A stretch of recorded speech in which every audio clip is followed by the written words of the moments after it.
Cation का size atom से छोटा क्यों होता है? आओ इस चीज को समझते हैं। मैंने यहाँ ड्रॉ किया है सोडियम का एटम। सोडियम का एटॉमिक नंबर क्या होता है? 11। उसके अंदर न्यूक्लियस में 11 प्रोटॉन्स हैं, जो मैंने यहाँ पे ये पॉजिटिव चार्जेस शो किए हैं, और ये जो मैंने रेड कलर से डॉट शो किए हैं वो उसके 12 न्यूट्रॉन्स हैं। तो न्यूक्लियस के बाहर अब हैं उसके ये मैंने शो किए 3 शेल्स, जहां उसके 2, 8 और 1 इलेक्ट्रॉन्स हैं रिस्पेक्टिवली, जिसको आप ऐसे भी लिख सकते हो 1s2, 2s2, 2p6, 3s1। So first shell में ये दिख रहे हैं आपको 2 इलेक्ट्रॉन, सेकंड में ये 8 इलेक्ट्रॉन्स यानी 8 नेगेटिव चार्जेस, और थर्ड शेल में है ये 1 इलेक्ट्रॉन 3s1 जो है उसका वैलेंस इलेक्ट्रॉन। अब हम देखते हैं सोडियम एटम में चार्जेस का बैलेंस कैसे है।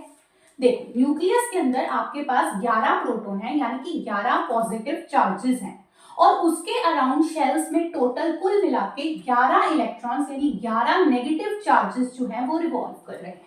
ठीक है, सो 11 प्रोटॉन्स और जो है वो 11 इलेक्ट्रॉन्स को अट्रैक्ट कर रहे हैं। These positive charges are attracting these negative charges towards themselves. इस तरह से फोर्स ऑफ अट्रैक्शन है हर इलेक्ट्रॉन का न्यूक्लियस के प्रति इन 11 पॉजिटिव चार्जेस के कारण। लेकिन जैसे ही सोडियम एटम ने एक इलेक्ट्रॉन लूज कर दिया तो वो सोडियम आयन बन गया Na+। अब क्या हुआ?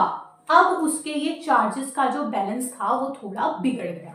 क्या हो गया कि 11 प्रोटॉन्स या 11 पॉजिटिव चार्जेस तो अभी भी है न्यूक्लियस के अंदर, न्यूक्लियस को तो कोई फर्क नहीं पड़ा, इलेक्ट्रॉन तो बाहर से लॉस्ट हो गया, पर इलेक्ट्रॉन्स का नंबर अब आपका 10 हो गया है। Now there are only 10 negative charges जिनको कि ये 11 पॉजिटिव चार्जेस अट्रैक्ट कर रहे हैं। अब खुद सोचकर देखो, 11 पॉजिटिव चार्जेस 11 नेगेटिव चार्जेस को अट्रैक्ट कर रहे थे पहले सोडियम एटम में, लेकिन सोडियम आयन में वही 11 पॉजिटिव चार्जेस अब सिर्फ 10 नेगेटिव चार्जेस को अट्रैक्ट कर रहे हैं।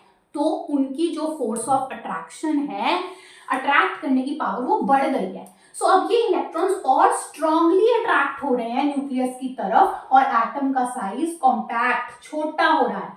तो ये जब सोडियम एटम से सोडियम आयन बना तो ये जो साइज है वो थोड़ा श्रिंक कर गया, और उसी वजह से हम कहते हैं कि सोडियम आयन का जो रेडियस है या साइज है वो सोडियम एटम से छोटा है। और ये हर केटायन और एटम पे एप्लीकेबल है कि हर केटायन होता है अपने कॉरेस्पॉन्डिंग एटम से थोड़ा छोटा होता है इन चार्जेस के बैलेंस के बिगड़ने की वजह से।